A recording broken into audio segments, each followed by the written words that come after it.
Look at the global energy map for a moment. Not the headlines, not the slogans, the control points, because what just happened is not a policy dispute. It is not a sanction. It is not even diplomacy. It is something far more fundamental. For the first time in decades, one great power has begun to physically convert another power's strategic lifeline into its own asset openly, legally, and without resistance. And when that happened, the world quietly crossed a line. China did not lose a contract. China lost leverage, and leverage, not GDP, is what decides the future of nations. If you think this story is about Venezuela, you're mistaken. If you think it's about oil prices, you're missing the point. This is about how power actually works in the 21st century, and why the system China built to secure its rise is now turning against it. Stay with me, because once you see the mechanism, you will never look at geopolitics the same way again. What is at stake here is not a single country or a single shipment of oil. What is at stake is how a global system allocates power. For decades, China pursued a simple logic: secure resources, lock in supply, avoid confrontation, and let economic gravity do the rest. Energy was the cornerstone of that logic. Without energy, there is no industry, no growth, no stability. Venezuela was not a side bet for Beijing. It was a pillar. But systems fail when they confuse access with control. China had contracts. China had financing. China had relationships. What it did not have was coercive authority. And when pressure arrived, those distinctions became fatal. This is the moment many analysts miss. Power does not collapse dramatically. It erodes quietly at the seams of dependency. When one actor can interrupt your supply without consequences, and you cannot respond without escalating beyond your capacity, the hierarchy has already shifted. To understand how this imbalance emerged, we need to look at how energy power is actually built over time. Not through headlines, through infrastructure, through jurisdiction, through force, when necessary. For decades, the global energy system followed a predictable pattern. Producers extracted, consumers purchased, and the sea lanes stayed open under one dominant security umbrella. China entered this system late, and it entered cautiously. Rather than projecting military power, Beijing chose a different route: loans, long-term contracts, political backing of isolated regimes. Venezuela fit perfectly into that design. An oil-rich state, sanctioned, desperate for capital, and willing to exchange future resources for present survival. But this strategy carried a hidden flaw. It assumed the system would remain rules-based, that access would be respected, that contracts would be honored even under pressure. History shows otherwise. Energy power has never been neutral. It has always belonged to those who can enforce outcomes, not just negotiate them. Then the system was tested, not with speeches, not with sanctions on paper, but with action. Oil tankers were stopped, seized, redirected. What had once been Venezuelan oil long earmarked for China was suddenly no longer moving east. It was moving west, and it wasn't symbolic. It wasn't temporary. It was transactional.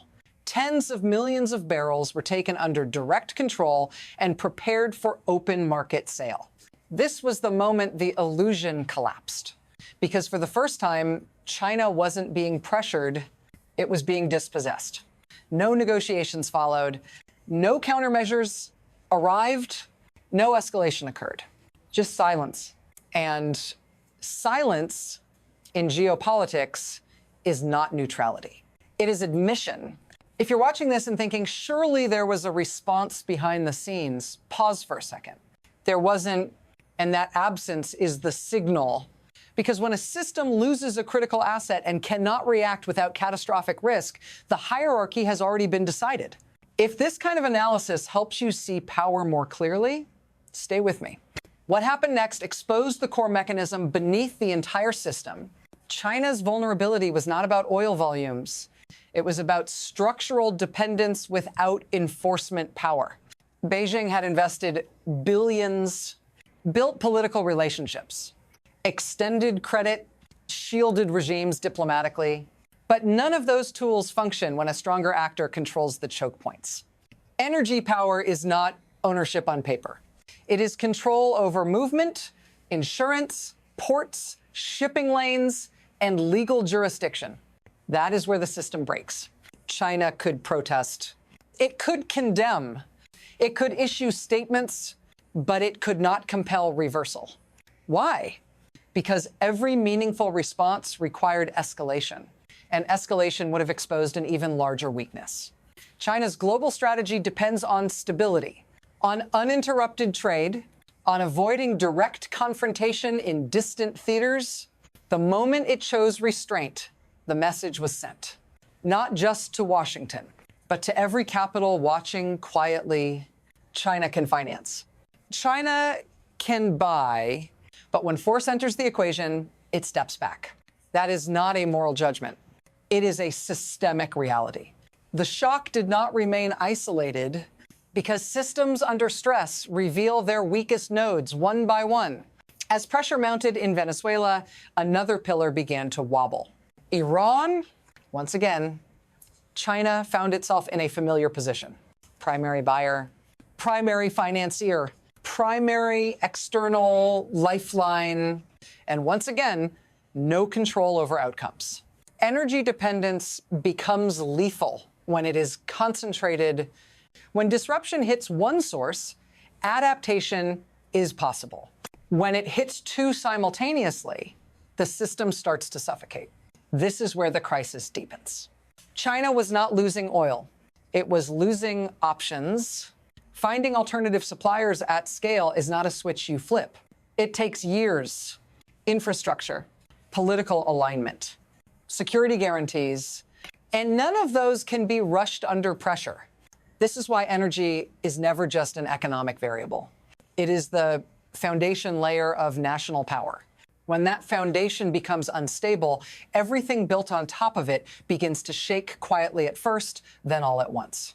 At some point, every geopolitical system stops being abstract. It reaches you. When energy becomes uncertain, prices don't adjust politely. They spike. They ripple. They punish. You feel it when transportation costs rise. When manufacturing slows, when inflation eats into wages faster than governments admit, strategic vulnerability always shows up last in daily life. And here is the hardest truth. Systems built on dependence rarely fail at the top first. They fail at the edges.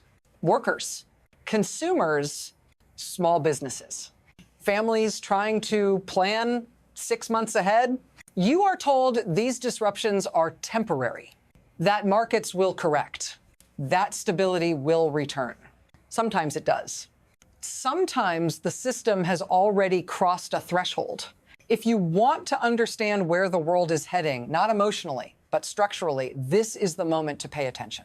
Because what happens at the level of energy, trade, and leverage determines how secure your future actually is.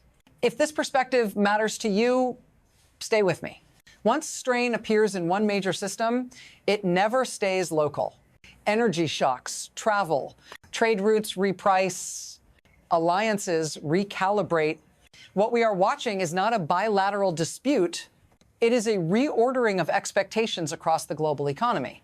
Countries that once assumed guaranteed access to resources are now recalculating risk.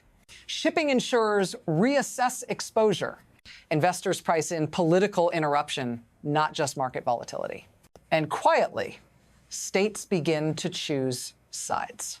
Not ideologically, practically, they align with whoever can keep supply lines open when pressure arrives.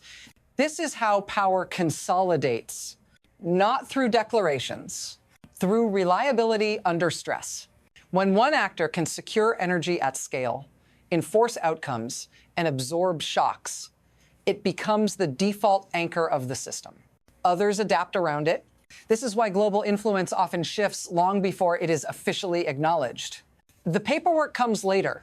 The behavior changes first. And by the time the shift is visible on the surface, the underlying structure has already hardened. From here, the system does not move in one direction. It branches. The first path is stabilization. China adapts, diversifies energy sources slowly, reduces exposure to vulnerable regimes, accepts a more constrained role within a system. It no longer shapes. This future is quieter, more cautious. But it comes at the cost of ambition. The second path is friction.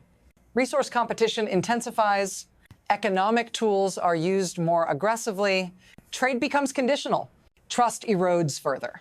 In this world, growth continues, but inefficiently, with higher costs, more volatility, and constant political risk embedded in every transaction.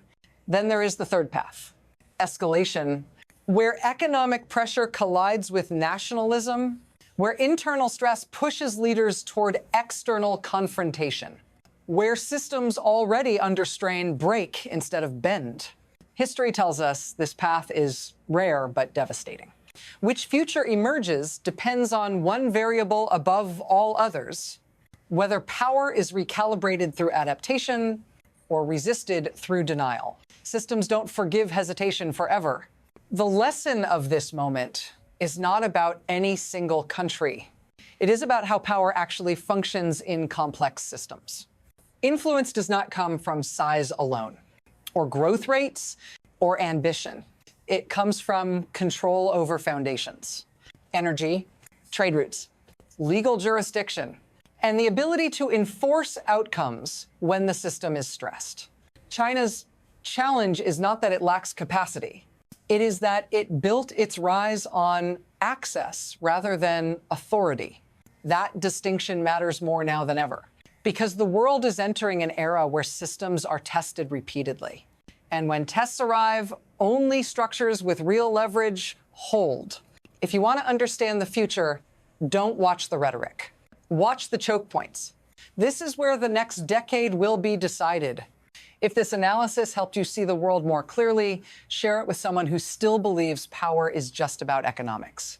And stay with me, because the next conversation will go even deeper into what happens when control over energy turns into control over destiny.